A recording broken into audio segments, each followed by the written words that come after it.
Today I'm going to talk about who's afraid of the big bad sales shark in honor of Halloween. Recently, I had a story. I had something happen to me a couple of weeks ago that was just really powerful in terms of where some people are around sales. And I had someone that I was messaging back and forth on Messenger with, and I'm like, hey, I can better support you with what you've got going on. And it wasn't even about working with me. It was about she needed guidance for something that I could support her with in a 10-minute phone call versus messaging back and forth on Messenger. And I'm like, hey, let's have a call. And she really got triggered by me saying, let's have a call, and was like, I feel like you're trying to sell me on something. And I'm like, whoa. And I got triggered by that, and it made me realize something about the culture that goes on. And that's that people are afraid of sales, and they're afraid to talk about sales, and they're afraid to make an offer to get on a sales call, and they're afraid to even jump on the phone with people around sales. And so I'm like, you know what? We need to talk about this, because here's the deal. I think this is a quote from Grant Cardone. People love, or from someone, I don't know who, people love to buy and they hate being sold to. And it's something that's really important for us as entrepreneurs, as salespeople, to realize and to incorporate into our sales process.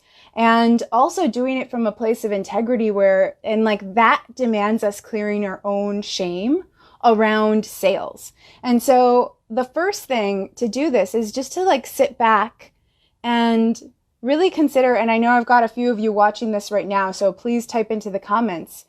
When someone says the word sales to you or have a sales conversation, whether it's from a receiving side where you're going to be the person that's on the phone with someone that's having a sales conversation with you, or whether it's on the giving side where you're going to have a sales conversation with someone, what are some words that come to mind? What are the connotations that you have with the word sales?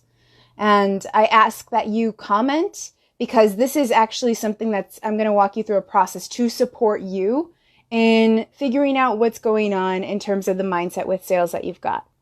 So while I'm waiting for folks to comment, I will just go ahead and share that, for me, at first, when I was first learning sales and didn't really have an understanding of sales, I felt like rotten yogurt.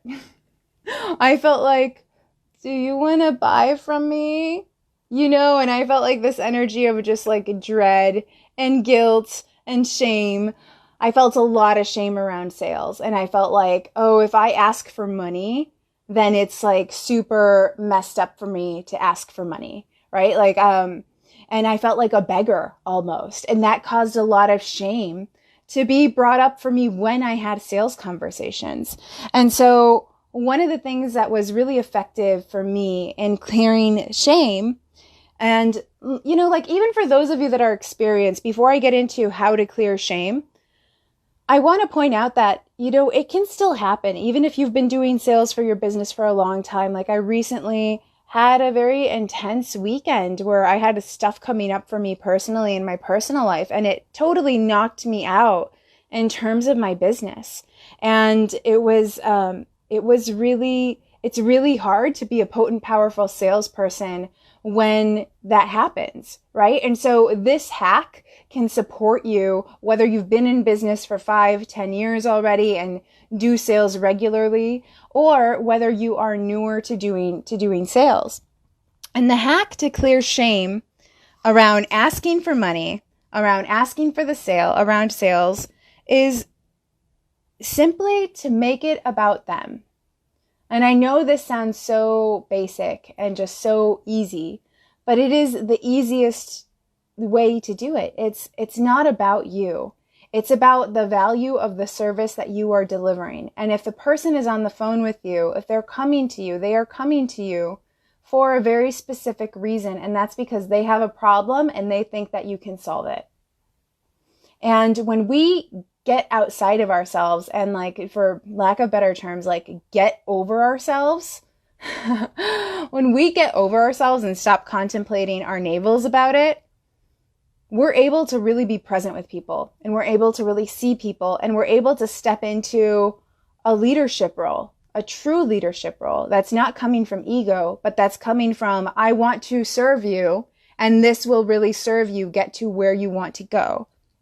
And so that's the big hack. The big hack is to have an identity that you come to before you get on a sales call. And that, like, what is the identity of yourself as a closer, right? Like, my identity when I get on sales calls, even if I'm going through like, like, blah, like, I don't want to work today, and I'm going through emotional stuff, because it happens to all of us. The days that I'm not like super crazy, energy rich and happy and joyful, the identity of when I get on the phone is someone who is really confident. And it's just an identity I tap into 5 minutes before a call, an identity of like a woman who owns her power. And so I'll even do some physical moves. Like, I will feel my legs. I'll feel my feet on the floor. My identity is a deep listener of someone. And that's an easy identity for me to go to, because I love people. I love people. I love supporting people. I love understanding them. I love understanding them on a deep level. I love having deep conversations. And presence. You know, it's not about what happened an hour ago. It's not about what happened this weekend.